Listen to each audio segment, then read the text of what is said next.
Okay, hello everybody. I hope you guys can hear me. Got technical difficulties. The radio show was actually scheduled for yesterday, but it's really today. So I'm scurrying and I've got my iPhone here. I've called into the show and I hope you guys hear me. We got the lovely Denise Ramon here.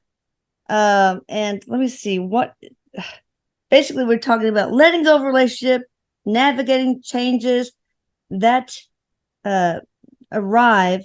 Wait. Erik and Denise discussed the hard truths of change that take place in our relationship as we change, and we do. We all change. Hi, Erik, and hi, Miss Denise. Hello. Eric says hi. He goes, hi, Mama. Hey, so Uh, what's going on? I think we don't have very many people on the board because I think that they tried to get on yesterday and it didn't work. So, oh, but dear. hopefully they'll find us. If not, this is going to be a YouTube eventually. So we're all good. All right. Hi, Erik. What you got for us? Well, Eric says that he says, things are shifting and changing as always, he says. So now is a good time, he says, to talk about because a lot of people are coming into a place where they're letting go of old relationships, letting go of new relationships. And the relationships doesn't have to mean a partner per se. It can be a relationship with a business. It can be a Oh, relationship with a job. Um, he says it can mean whatever the relationship is, and he says sometimes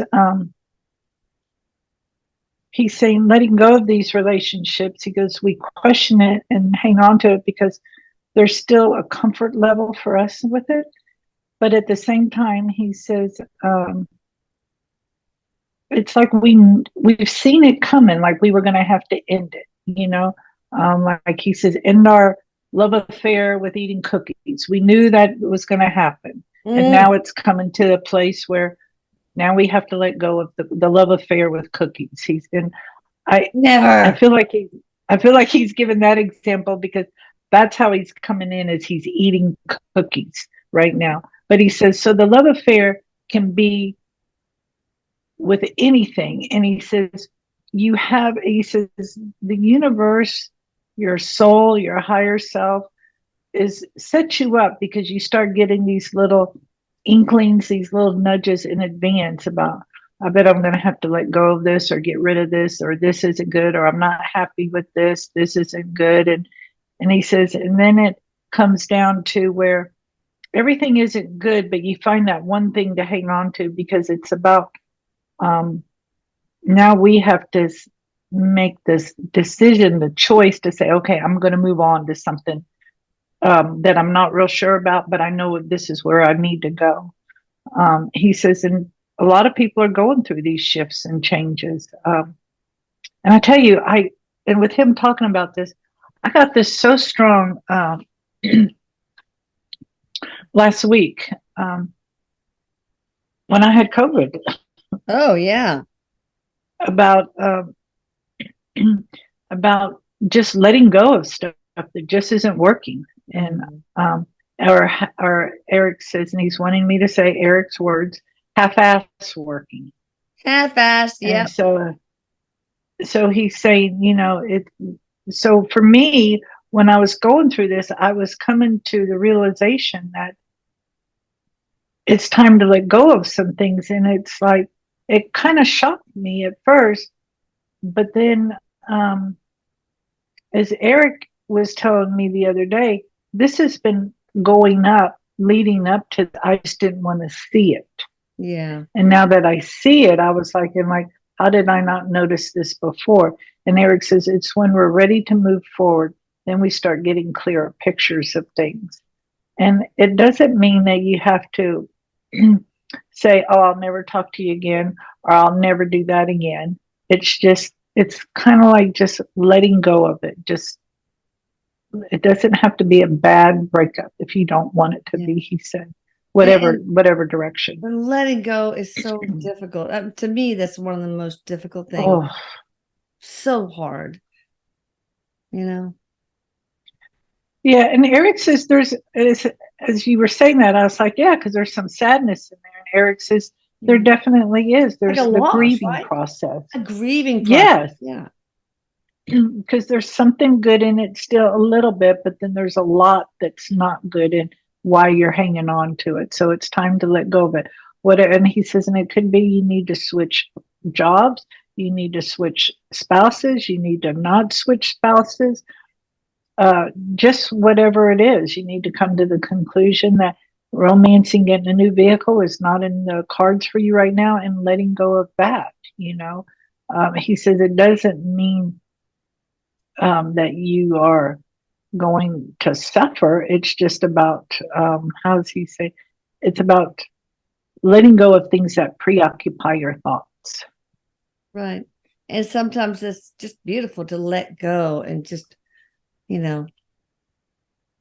be grateful for the time you had in that relationship, what you've learned in that relationship, what the other person has gathered from that relationship. And so once you find these little nuggets of gratitude, it makes it a little easier to surrender, right?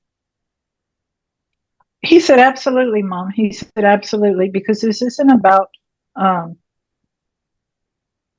bashing or saying this was horrible or bad. He says we should look at this with everything, the gratitude of what we got from whatever situation is, rather if you're letting go of something or not, giving gratitude, finding the gratitude in it. He says, because there's always some gratitude in there to be found, always. That's right. So what is the most difficult relationship to let go of, Erik? Of course, we have the relationship of those we lost to and have transitioned. That's, to me, that's got to be the worst.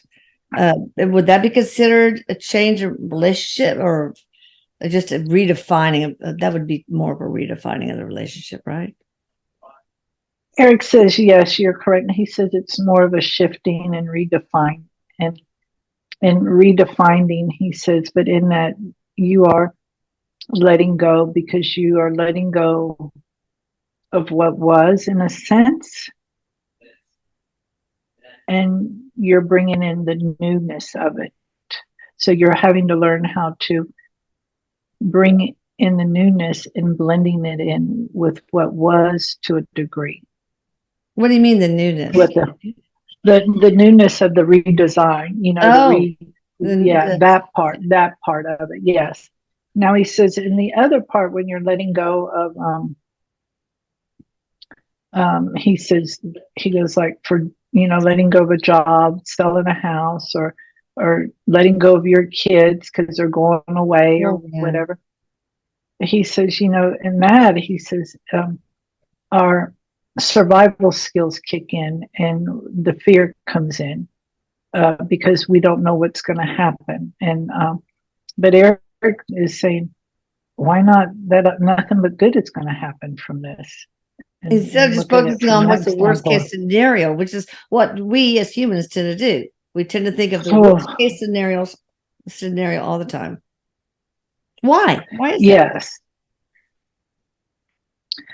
Because, well, there's a lot of reasons. One of them is that we've been so trained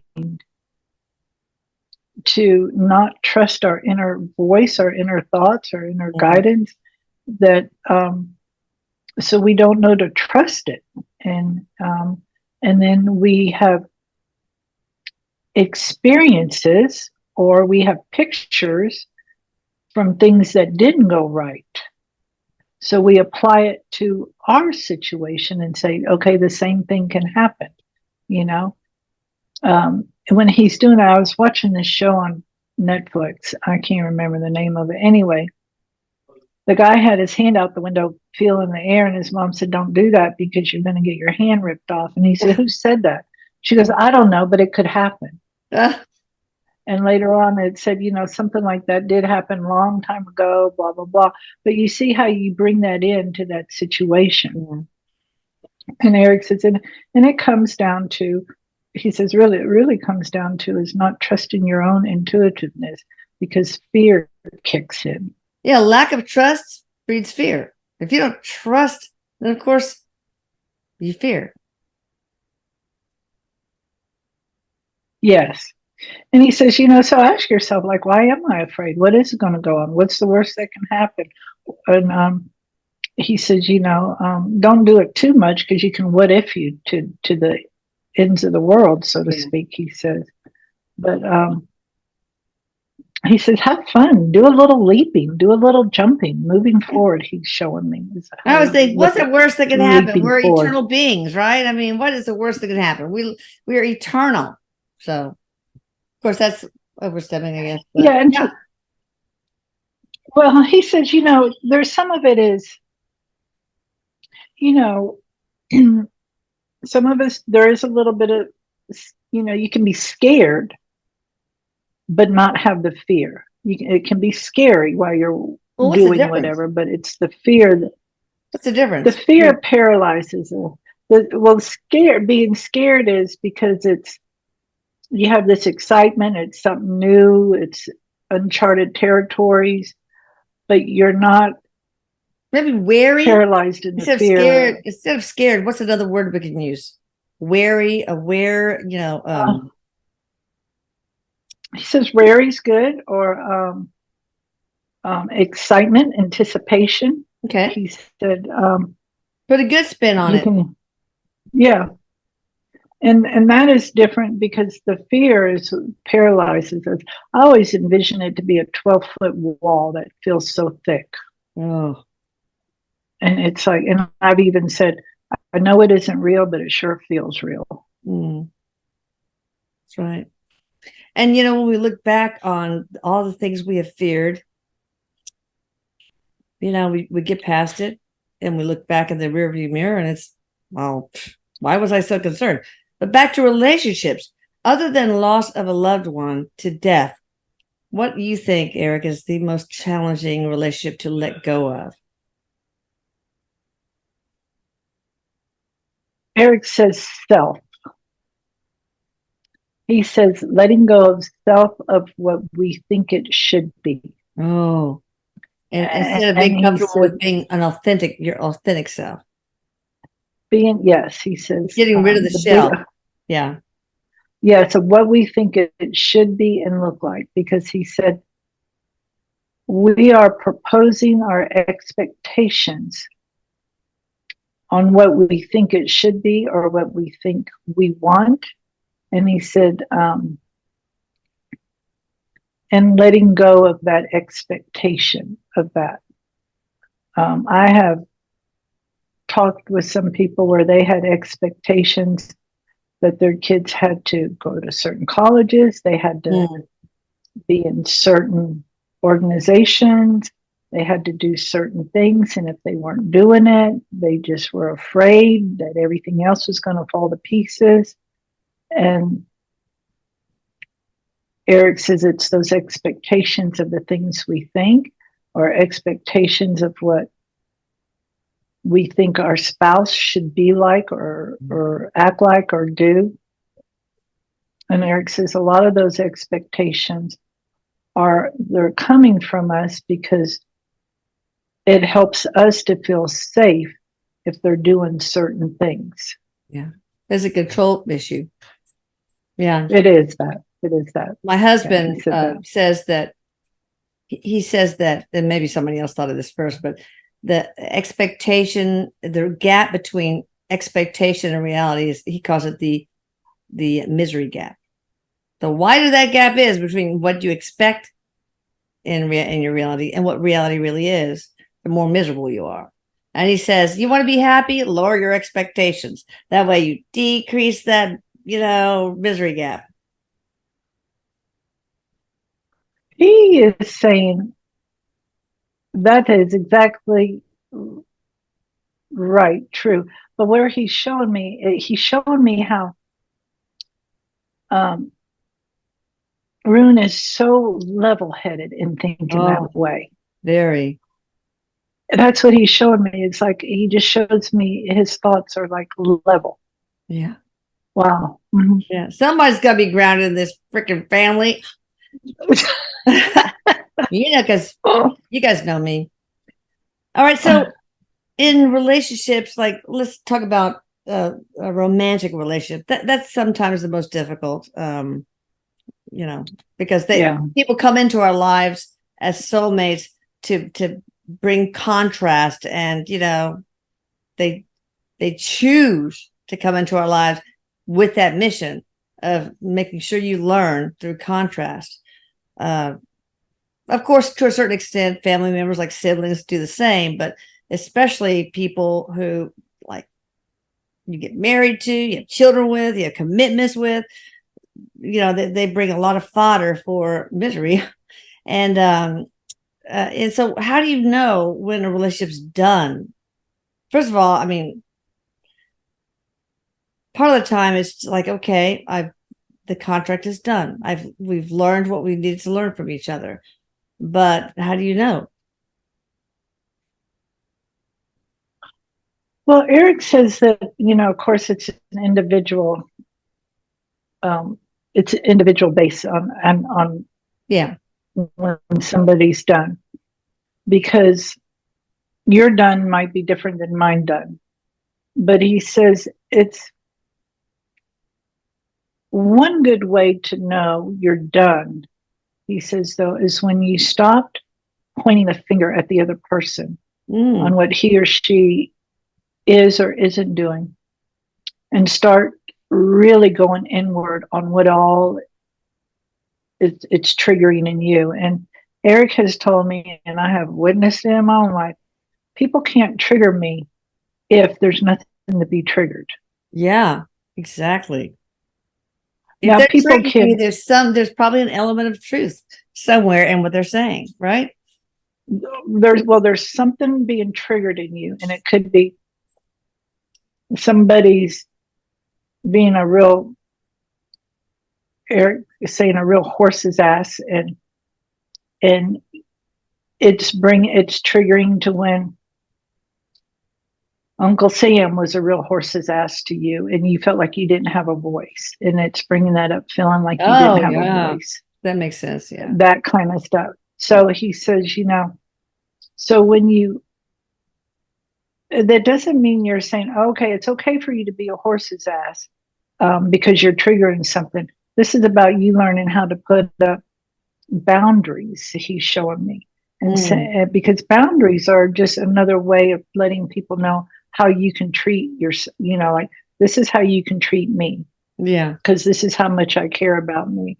So he says, when you stop pointing the finger and start really addressing you, and when you get to this place of knowing, like, I know he or she is a butthead and all these other things, but this is where he says there's a center of peace that comes in knowing that the next thing to do is move forward, because that other person is very content in their arrogance and where they sit. And then this is where you make your decision. Is it okay for me? Am I okay to sit in the arrogance, or is it okay for me am I going to feel better if I move forward? And he says, and of course there comes in, it's not as clear cut as far as, okay, I'm going to go move out, but right. It gives you a clearer thought on what's the next step to do. So say you've gotten to the point where you said, okay, yeah, I need to let go of this relationship. Any practical advice on how to do that with the least harm done to both parties? Erik says, make sure you surround yourself with love, first of all. People who support you. And when he says support you, he's not saying people who are pro Susan and not the other one, But he says, make sure you surround yourself with love, and you're doing what all you can do to infuse yourself with care. And if that means getting into some form of therapy, working with a medium, getting massages, doing some artwork, doing some writing, getting into some form of type of meditation, anything that's good for you, that's in to help you with that, because this is going to help bring clarity. This is going to bring some clarity. does it mean you're going to be able to get to a place where you say, well, okay, now I know the next level is to move out, so it's not a big deal. It is a big deal because then you're going to go through a grieving process. Yeah. So, and he says, go ahead. No, well, he says you will know when the more clarity comes in when you're exhausted and you no longer want to argue anymore. White flag. So what are the dangers of somebody just persisting in a relationship that's toxic? It's like, because, well, I don't want to hurt the other person's feelings, or I don't know where else to go. I need somebody to love me. Or, well, let's talk about that. What are all the reasons why people remain in toxic relationship? Well, I need financial support. If she or he can't love me, then nobody will. Let's talk about that first. What are reasons why people stick in relationships that have run their course? Well, Erik says, let's address one of the major one, and he's shown me with danger signs around it. People who are in an abusive relationship, you really have to be methodical. You really have to think, he says, about your plan about getting out. You just can't just move out or say move out, because if it's a violent environment, it doesn't stop the minute the door shuts behind you. So there's a lot of that going on. So that you really need to make sure you have a community to support you and help you with that. Right. And so Erik says, now the ones that stay in it because he's really nice for an hour a day, or he's the father of my children. I want our family to stay together. Erik says, some of us stay in that because it's easier to stay in it than it is for us to move forward and look at it, really take responsibility for our own happiness. He says, again, we get stuck in the victim mode. And when we're in the victim mode, he says, we're constantly feeding the other person our power. We're giving it away. Of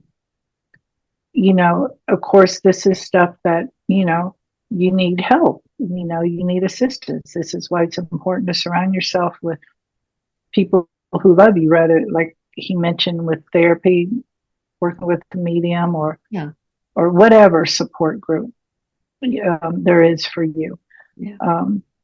Now, there are some people who are in relationships because financially it just isn't going to work. They couldn't afford to pay their rent. Right. And so this is where Erik says, this is where you still put the focus on you, what you can do today and stuff, and move forward to get where you want to be. Because things can shift and will shift when you're ready. So, what harm can happen if you stay in a relationship you shouldn't be in? I mean, obviously, it must be some physical issues that could arise, or mental or emotional issues that could arise. Cancer. All of that, he says. He says all of that can happen. He says, because what happens is you're staying in that relationship with yourself.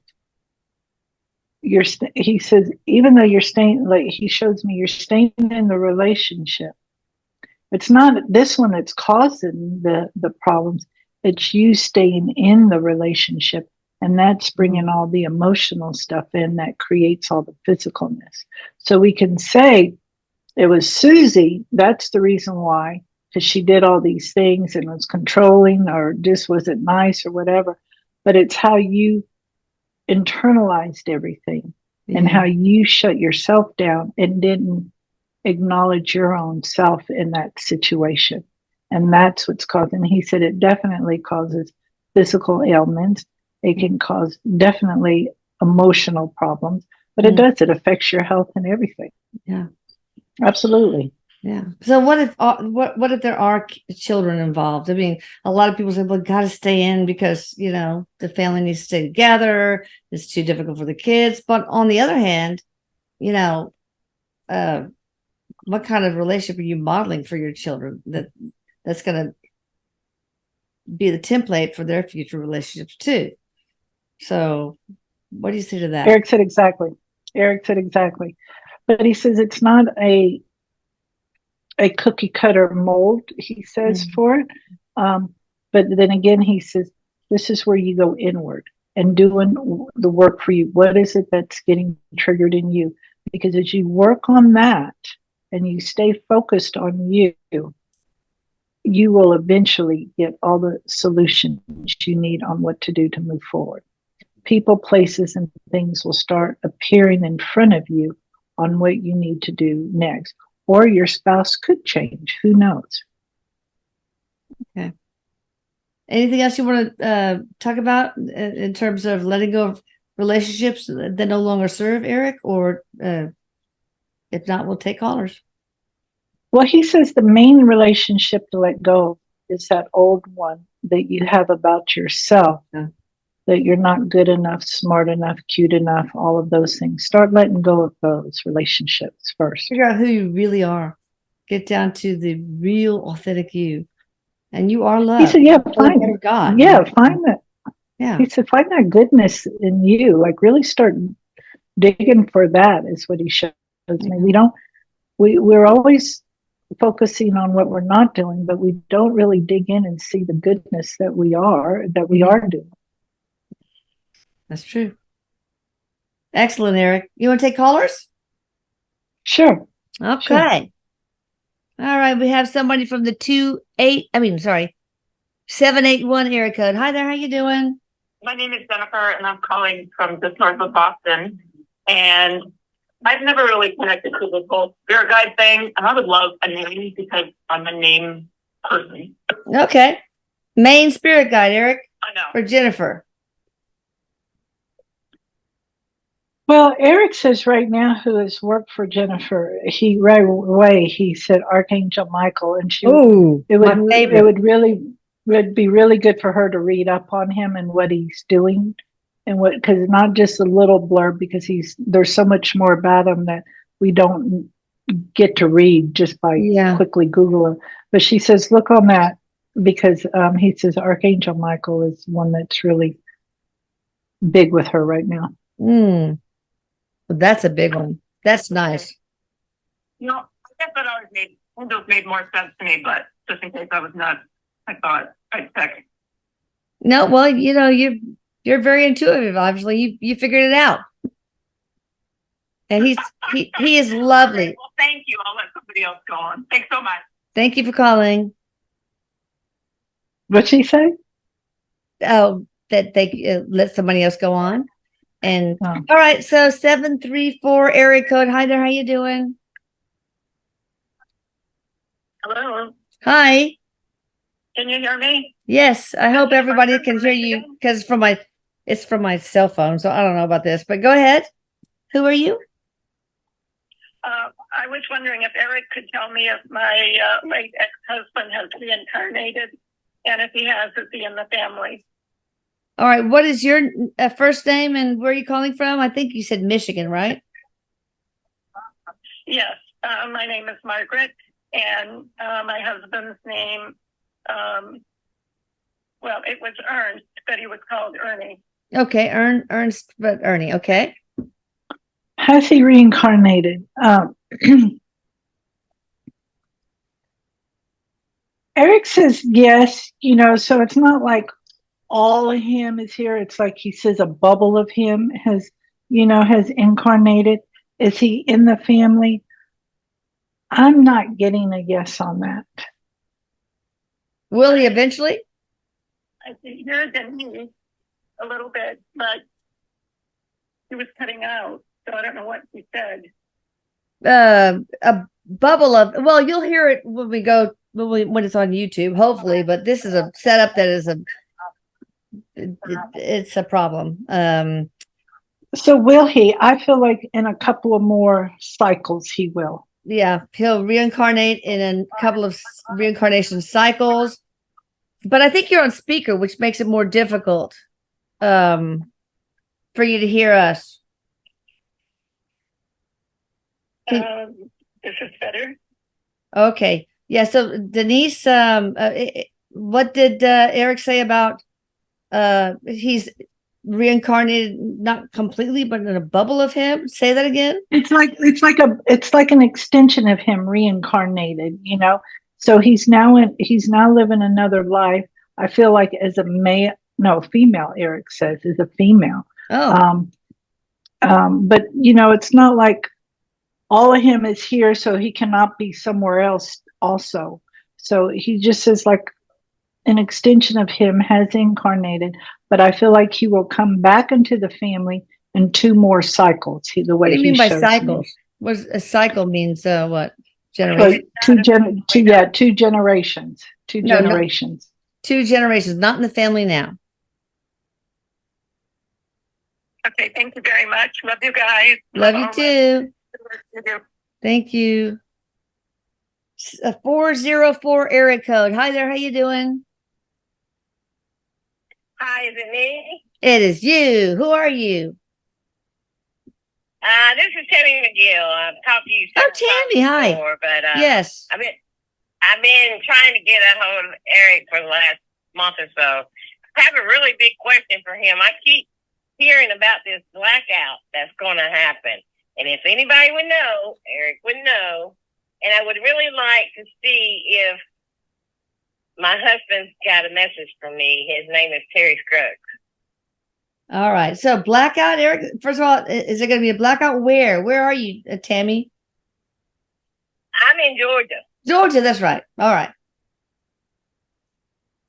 So Erik says, you know, there's a lot of talk about a blackout going on, you know, and everybody's envisioning a total blackout to where there's not going to be any lights or whatever, you know, everybody's envisioning the worst. Yes. I, from what Erik is showing me, it's not going to be like that because there are other forces who are making sure things don't go to the degree that's been channeled or talked about on the YouTube channel, you know, and stuff. So Erik says the main thing is, Tammy, don't get caught up in that fear of it. But there's nothing wrong with being prepared. You would know. Terry Scruggs. If anybody would know, it would be Erik. Oh, so Tammy's husband, Terry Scruggs, is that it? Yeah. So Erik is with Terry, and Terry is saying that him and Erik are a team. Oh.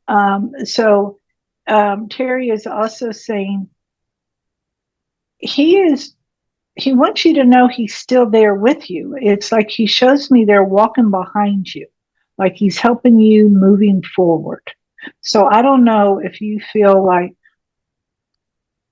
somebody's, like you have assistance or like you feel somebody's following you or something like this. Your husband is saying he's like walking behind you, helping you to walk forward. And he's showing me how he holds you in his heart, you know, how much he loves you is what he's saying.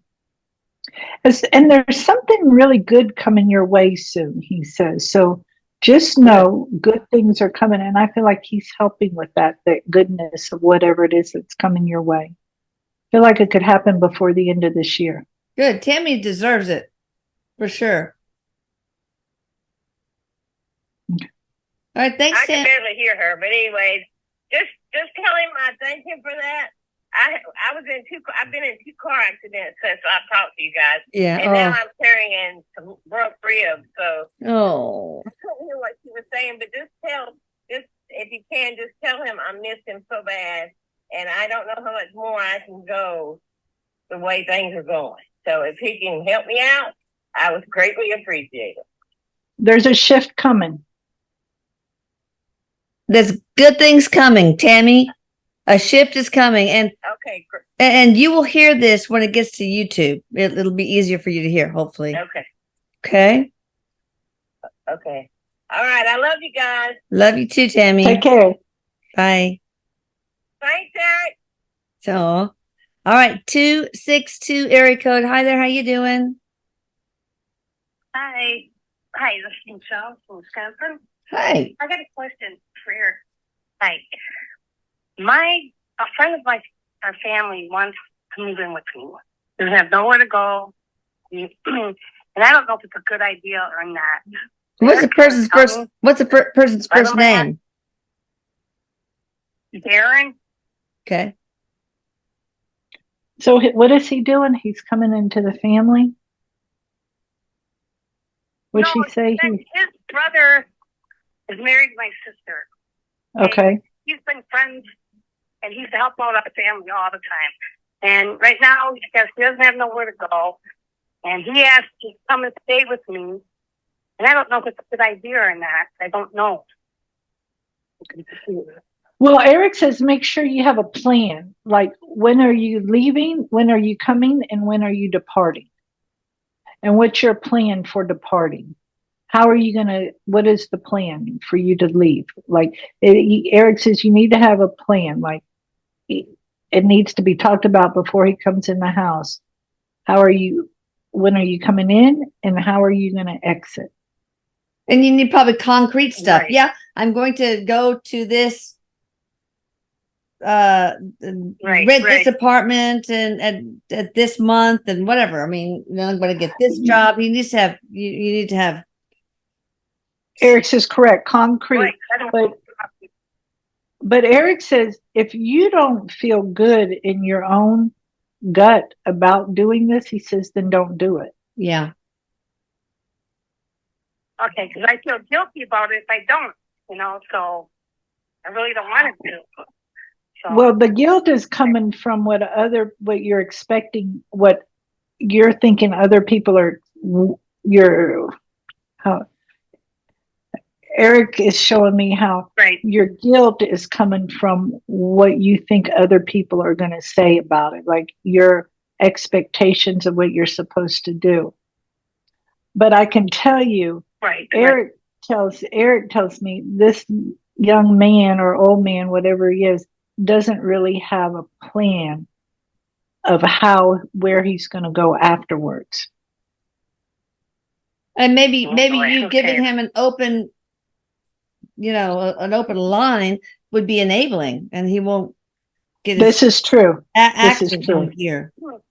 I just want to make sure I don't have bad luck by sound. No. Oh no. That doesn't bring you bad luck, Erik says. That doesn't bring you bad luck. Sometimes you have to let people have their own journey and find their own thing. So if you have any doubts, I would listen to your gut, and remember, put on your own oxygen mask first. You take care of you first. Okay. Right. Okay, great. Well, you answered my question. So thank you guys so much. You're so welcome. Take care. That would be something I would have trouble with. I just, want to help everybody. And sometimes that gets me into a whole lot of trouble. All right. 714 area code. Hi there. How you doing? Hello. 714 area code. Hello. Hi. There you are. This is Maggie. What's your first name? My name's Maggie. Maggie, where are you calling from? I'm calling from Orange, California. Oh, okay. And my question to you, today is my father's birthday, and I was just wondering if he has a message for me. His mother came through to me 2 years ago in spirit. Oh, wow. And I just wonder if he knows that. I'm sure he does. He's passed? Is he up? Has he passed? Is he on He passed. Okay. It's been 13 years since he's passed. Yeah. Oh. What's his first name? Merced. Say that again? Merced. Merced. Okay. Oh, interesting. Okay, Merced, any messages for her? I'm sorry? I'm asking Merced, any messages? So Eric said she was asking, does he know something about his mother? Oh, whether the mother came through, whether he knows the mother came through. Yeah. Yes. Eric says yes. He says Okay. nothing's a secret up here. We do know. We're aware. We know. He says definitely. But Merced says that he comes across like very gentlemanlike, and he wants to thank you for honoring him today. And he also is saying he asked for Erik to help allow you to come through and get your question answered because he wanted to be able to tell you how much he loves you. Oh. Yeah, it was a wonderful surprise. She came in spirit and at my parents' home, and it was just wonderful. It was in the middle of the day. It was great. Well, tell us about that. She has many grandchildren. Wow, what happened? So I got really honored that she came to visit me. Awesome. So, what? Tell us about the experience. What happened? On the experience, yes. I just walked in and into my parents' home, and I was visiting my sister, and my grandmother was just standing next to me, just watching me. And at that point, she would have already been maybe 115 years old. Wow. But she looked like she was in her 30s, and she just stood there. And she communicated, and she just said, because I was watching something on TV briefly about Jesus and his lineage on the History Channel. And she goes, in our days, we didn't talk about Jesus like this. And she just wanted to be there with me as I watched it. Wow. And it was just really, it was.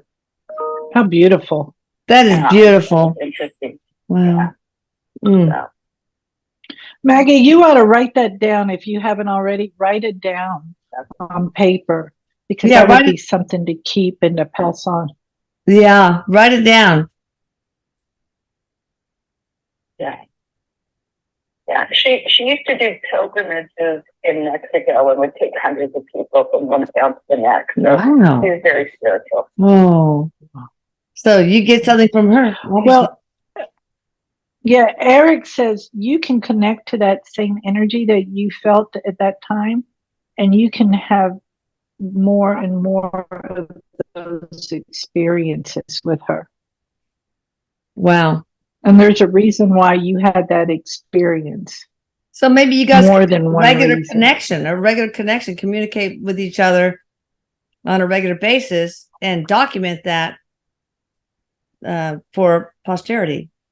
Could be. That would be really cool. Yeah, thank you. Yeah. All right. Thank you. I would like that. Thanks for sharing, Maggie. Thank you for taking my call. Very cool. Bye-bye, ladies. Cool story. Wow. Yeah, I feel like Mary has something going on. She's got some gifts, obviously. Right? Yeah. Yes. Erik said yes. That's why he said about connecting with that energy with the grandmother. It would really open up for her. In a soft way to where it wouldn't be so frightening. Yeah. By the way, Erik, how are you? I never really get a chance to ask you. How are you, sweetheart? Just had your birthday. He says, well, thanks. He said, well, thanks. Better late than never. He said, yes. He said, yes. And he said, of course, I have not gotten any older. The way he's like looking like he's still the same, cute and handsome and all of that. And he says, he's doing good. He stays busy. He goes, there's never any boredom, but it's never an overwhelming feeling. It's always an even flow. He says everything just evenly just flows. And it just, there's no bumps. We just take curves, we do curves and we just go with the flow. And he says, and that's one of the things that he says you and him help bring to people about just going with the flow, not getting caught up in the bumps and the lumps of things. There's plenty of bumps and lumps in life, aren't there? There can be, but he also wants me to tell you how much you really do for, you are part of this group of people who are making a change in this world. You're part of this shift. Both of y'all are. I'm including him. He's including you. So your his siblings, well, a couple of them are like, they've talked about the afterlife. Said, oh my God, it sounds boring. So what do you say to that? A lot of people think, oh God, it sounds boring.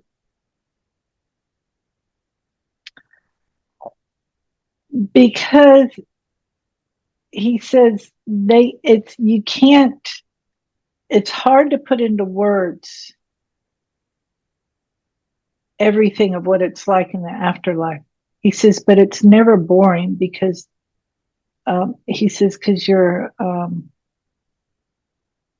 busy working, and not working like having to be to work at 8 and leaving at 5.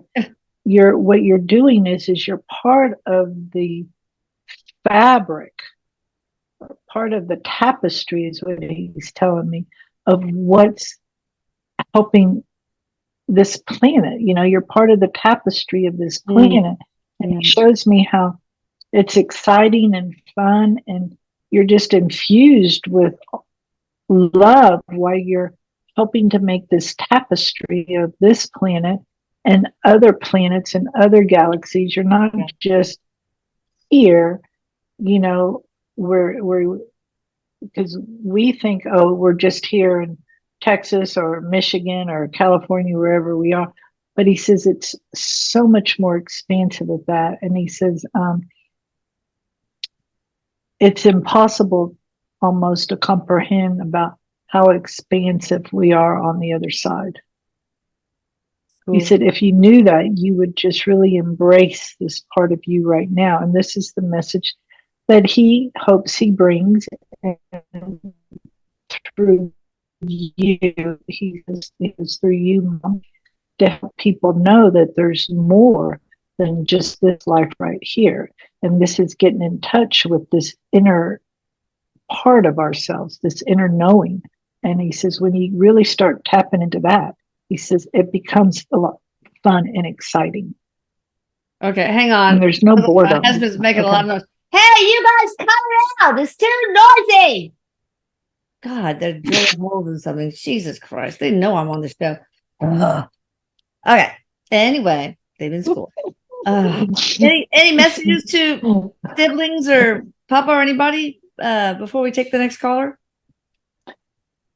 Well, he says he's glad that they think it's boring because they're making more use of their life here. Okay. So that tells me, he says they're more focused on here, which is where they ought to be more focused on. Yeah. And he just, does Ruth ever feel like get spooked, like what's that or whatever? Because Erik shows me he's always like trying to prank him. Like he wouldn't say if he did. Okay. Right. Like he's like what's that on my neck, or doing stuff like that. Because Erik shows me he really likes, he's a person, Rune is a type of person that Erik likes to tease because he always gets a reaction. Oh yeah, but Rick would not be one to admit that anyway. He would probably just pass it off. Any recommendations for Lucas on finding the love of his life? If he gets off of video games and actually looks for people, he might actually find somebody. But anything there? Well, he says, Mom, Lucas is going to really be. He's going to kill you for what? Say that. He says on the radio station, but Erik says Lucas is going to kill you for bringing this on the radio station. Oh, he will never hear it. Erik says Lucas really